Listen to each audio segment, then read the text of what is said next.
असम जैसी जगह, एक नॉर्थ ईस्ट जो पहाड़ी एरिया को बहुत सेफ सिक्योर माना जाता है, क्राइम रेट बहुत कम होता है, यहाँ पे तो हमें उम्मीद भी नहीं थी। अब देखिए मेरा जो जिस तरीके की मैं एक्सपीरियंस लेके जा रही हूँ, अगर यहाँ से मेरी बाइक नहीं मिलती और मुझे अपनी यात्रा को यहाँ ख़त्म करना पड़ता है, तो मेरे एक्सपीरियंस ही तो मेरे लाइफ टाइम मेरे साथ रहेंगे कि असम में तो ये हुआ, तो यहाँ आने के बाद एंटर करने के साथ ही बाइक चोरी होना कितना मतलब शर्म की बात है। 1.5-2 महीना या 2.5 महीना लग सकता था नॉर्थ ईस्ट में, लेकिन एंट्री के साथ ही बाइक चोरी हो गई। तो अभी प्लान वापस जाने का होगा या बाइक मिलेगी तो कंटिन्यू करेंगे, कुछ भी पता नहीं है। अपने किसी ने स्वार्थ के लिए हमारी बाइक चोरी करके ना केवल मेरी इस राइड को, पूरी इतनी लोगों को जिनको मैं जागरूक कर रही हूँ, वो पूरे उसकी धज्जियाँ उड़ा दी। सीसीटीवी कैमरा में देखा एक प्रॉपर बंदा आके उसने बाइक को तोड़ा, स्टार्ट किया।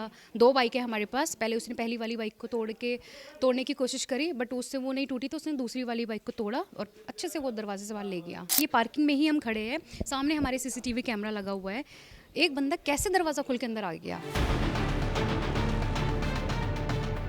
ছ'চিয়েল মিডিয়াত এটা ভিডিঅ'ই বিশেষ চৰ্চা লাভ কৰিছে।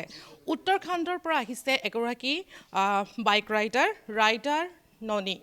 উত্তৰাখণ্ডৰ পৰা তেওঁ প্ৰায় 6 মাহৰ পূৰ্বে ৰাইডিং কৰি তেওঁ আজি 3-4 দিনৰ পূৰ্বে প্ৰৱেশ কৰিছিল গুৱাহাটীত, আৰু গুৱাহাটীত প্ৰৱেশ কৰাৰ পাছতে এটা হোমষ্টেত আছিল তেওঁলোকৰ যিটা গ্ৰুপ আছে, তেওঁলোক এটা হোমষ্টেত আছিল, মেডি গেষ্ট হাউচ নামৰ এটা হোমষ্টেত আছিল। কিন্তু এই গেষ্ট হাউচটোৰ পৰা তেখেতলোকৰ যিখন বাইকেৰে তেওঁলোকে ৰাইডিং কৰি তেওঁলোকে গুৱাহাটীত প্ৰৱেশ কৰিছিল, উত্তৰ পূৰ্বাঞ্চলত প্ৰৱেশ কৰিছিল, সেই বাইকখন বৰ্তমান সময়ত চুৰি হৈছে, আৰু চুৰি হোৱা সমগ্ৰ দৃশ্য বন্দী হৈছে চিচিটিভি কেমেৰাত। আৰু ৰাইডাৰগৰাকীয়ে যিহেতু ছ'চিয়েল মিডিয়াত এটা ভিডিঅ' দিছিল যে তেওঁ গুৱাহাটীত অহাৰ পাছত গুৱাহাটীৰ পৰা তেখেতৰ বাইকখন চুৰি হৈছে, আৰু সেই ৰাইডাৰ ননী তেখেত আমাৰ সৈতে আছে। তেখেতৰ সৈতে আমি পোনে পোনে কথা পাতিবলৈ চেষ্টা কৰিম, আচলতে কি হৈছিল, তেওঁ ইয়াত আহিছে। बहुत मैं क्या बोले, बहुत ज़्यादा मेरे लिए अनएक्सपेक्टेड है। मैं बहुत ज़्यादा एक्साइटेड थी आसाम आने के लिए, इवन पूरा नॉर्थ ईस्ट आने के लिए। और पहली बार अगर आप मेरी जो लास्ट वीडियो है अपील को लेके, उसके बिना जो आप वीडियो देखेंगे, तो पहली एक ऐसी मैंने वीडियो बनाई थी जहाँ पे मैंने अपडेट दिया था कि मैं आसाम आ रही हूँ और मैं बहुत ज़्यादा हूँ एक्साइटेड हूँ नॉर्थ ईस्ट आने के लिए। पहली बार 6 महीने से मैंने वीडियो बनाई थी, और आसाम आने के बाद इस तरीके से स्वागत हुआ, तो बहुत अनफॉर्चुनेट है ये सब। आसाम पहली बार आए थे? हाँ जी, पहली बार आई थी मैं। उत्तराखंड से कहाँ कहाँ गए हैं अभी? उत्तराखंड से मैंने दिल्ली होते हुए राजस्थान, गुजरात, मध्य प्रदेश, महाराष्ट्र, नीचे का पूरा South India, then Orissa, West Bengal और छत्तीसगढ़ पूरा करने के बाद मैंने आसाम में एंट्री करी थी। फिर क्या हुआ, बाइक कब चोरी हुआ? बाइक हमारा परसों शाम को हम यहाँ पहुँचे हैं, उसी रात को चोरी हुआ है। आप लोगों ने देखा सीसीटीवी कैमरे? हाँ, सीसीटीवी कैमरा में देखा एक प्रॉपर बंदा आके उसने बाइक को तोड़ा, स्टार्ट किया। 2 बाइकें हमारे पास, पहले उसने पहली वाली बाइक को तोड़ने की कोशिश करी, बट उससे वो नहीं टूटी, तो उसने दूसरी वाली बाइक को तोड़ा और अच्छे से वो दरवाजे से बाहर ले गया। आप लोगों ने ये होम स्टे ऑनलाइन बुक किया था? हाँ जी, हमने ऑनलाइन बुक किया था। ये बाइक हमारी सीसीटीवी कैमरा गेट होने के बाद अगर गायब हो गई है, तो ये सेफ्टी मुझे क्या बताने की ज़रूरत है इस चीज़ को। बहुत अजीब सी बात है, दरवाज़ा वो कूद के भी नहीं आया, खोल के आया है। तो क्या डोर लॉक नहीं था इनका, मेन गेट? तो ये तो प्रॉपर्टी की जिम्मेदारी बनती है कि आप अपनी पार्किंग में, ये पार्किंग में ही हम खड़े हैं, सामने हमारे सीसीटीवी कैमरा लगा हुआ है। एक बंदा कैसे दरवाज़ा खोल के अंदर आ गया? तो ये क्या किसी की प्लानिंग है या इन्होंने ऐसी बहुत ही आसानी से छोड़ा गया है? तो इस सेफ्टी का तो मुझे बोलने की ज़रूरत ही नहीं है, आप लोग खुद ही देखिए क्या सेफ्टी है। एक बाइक 6 घंटे में गायब हो गई है, कैसे उसको इतनी जल्दी अपडेट हो गया? तो बोलने की बात ही। हाँ, मैंने फिर सोशल मीडिया में एक्चुअली मैंने पहले एफआईआर दर्ज करवाई, मैंने पुलिस से किया, बट अब मेरी ऑल इंडिया राइड चल रही है। 6 महीने से मैं इस जर्नी को पूरा कर रही हूँ। मैं यहाँ पे कितना ही अपना टाइम दे सकती हूँ, ऑलरेडी बहुत सारी चीज़ें करने को होती है, वीडियो बनाना होता है। तो मैंने सिर्फ एक अपील वीडियो बनाई है यहाँ के प्रशासन के लिए, ताकि वो इस मामले को थोड़ा गंभीरता से लेके मेरी मदद करे। मेरी जो ये ऑल ओवर इंडिया राइड चल रही है 30,000 किलोमीटर की, महिला सशक्तिकरण के थीम को लेकर चल रही है, जिसमें मैं अलग अलग जगह में जाके छोटी बच्चियों को, लड़कियों को, उनके अधिकार या जिस तरीके से भी मैं उनको जागरूक कर सकती हूँ, उनकी सेफ्टी के लिए वो काम कर रही हूँ। तो ये एक ना केवल एक राइड है जिसमें हम इंडिया घूम रहे हैं, एक मुहिम है, एक पूरा देश मेरे साथ जुड़ा हुआ है, अलग अलग तरीके से सपोर्ट करते हैं लोग, मुझे अपने घर पे बुलाते हैं। और इसके भी अलावा जो ये बात है, ये जो पूरी राइड है, ये किसी भी तरीके से कोई स्पॉन्सर्ड नहीं है, मेरा कोई भी अर्निंग सोर्स नहीं है। नॉर्थ ईस्ट में एंटर करने के साथ हमारे 2 साथी जो उत्तराखंड और हिमाचल से बिलोंग करते हैं, उन लोगों ने हमें ज्वाइन किया और वो भी मेरी इस राइड में मेरे को सपोर्ट कर रहे हैं कि उनके बदौलत अब जब हम 4 लोग हो गए हैं तो हम कैंपिंग करेंगे, क्योंकि हमारे पास इतना भी फाइनेंस नहीं है कि हम रोज़ स्टे के लिए होटल ले, और जिस प्रॉपर्टी में हम रुके यहाँ पे भी हमने अपना बजट देख के यहाँ पे स्टे लिया था। तो इस तरीके से अलग अलग ज़रिए से लोग मेरी इस महिला सशक्तिकरण की मुहिम में अपना योगदान दे रहे हैं। हम कैंपिंग करने वाले थे, बट गुवाहाटी बहुत एक बड़ी शहर था, तो यहाँ पे हमें कैंपिंग करना उतना सेफ नहीं लगा, बल्कि पिछले 5 दिनों से हम कैंपिंग ही कर रहे हैं। तो यहाँ आने के बाद एंटर करने के साथ ही बाइक चोरी होना कितना मतलब शर्म की बात है। यहाँ के प्रशासन की बात कर ले, यहाँ के लोगों की बात कर ले, तो मेरी इस पूरे जो ये महिला सशक्तिकरण की जो मुहिम है, इसकी धज्जियाँ उड़ा के रख दी इन लोगों ने। और अगर आगे बाइक नहीं मिलती है तो मुझे नहीं पता आगे कैसे होने वाला है। शायद ये पूरा प्लान ही ख़राब हो जाएगा हमारा। प्लान कितना दिनों का था? प्लान का कोई डे नहीं है, हमें ऑलरेडी 6 महीना होने वाला है 10 तारीख को।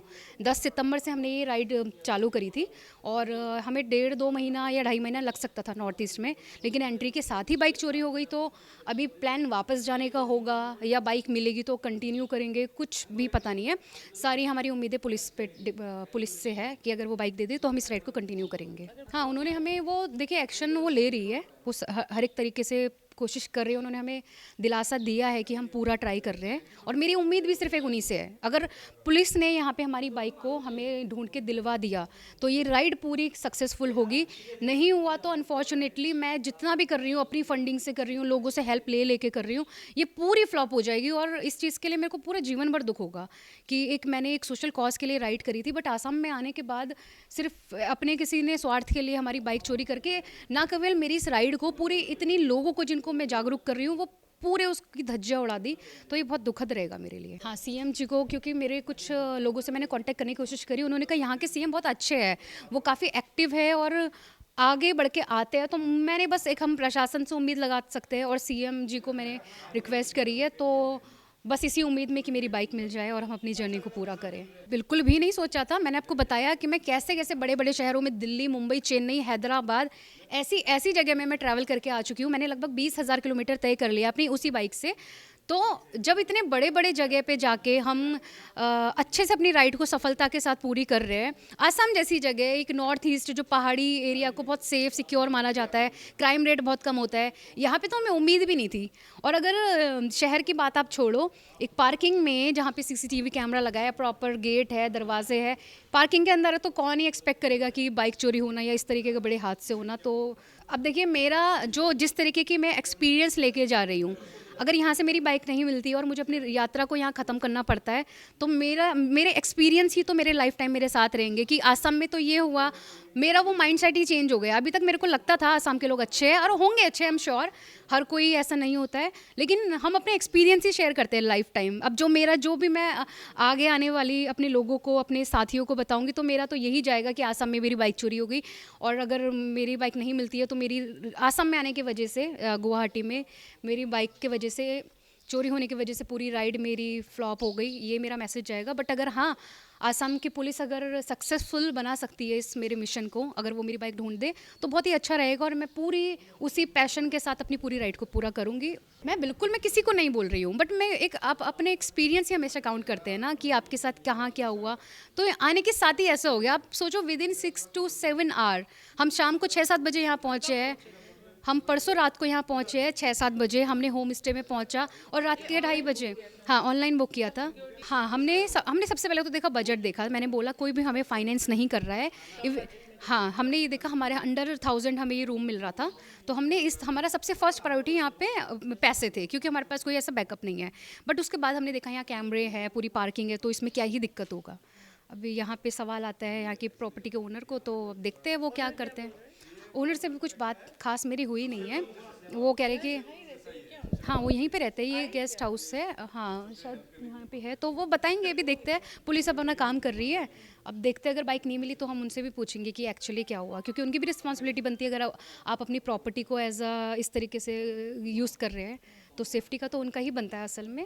बट अब let's see, I hope so कि पुलिस ही सक्सेसफुली मेरी बाइक को ढूंढ के निकाल लाए, तो सब सही हो जाएगा। परसों रात को हुआ था? हाँ जी, परसों रात को हुआ है, और कल मैंने वीडियो के ज़रिए सब इसको इन्फॉर्म किया, और दूसरा मैंने पुलिस को कंप्लेंट करी है। तो आज बस अगला ही दिन है, और यहाँ रहने का रीज़न यही है, बाइक का चोरी होना, अदरवाइज़ हम दूसरी लोकेशन में बढ़ने वाले थे। तो आप लोग अभी हमारी मजबूरी है, जब तक बाइक नहीं मिलेगी हमें यहाँ रुकना पड़ेगा, एक बार कंफर्म हो जाए कि बाइक मिल रही है नहीं मिल रही है।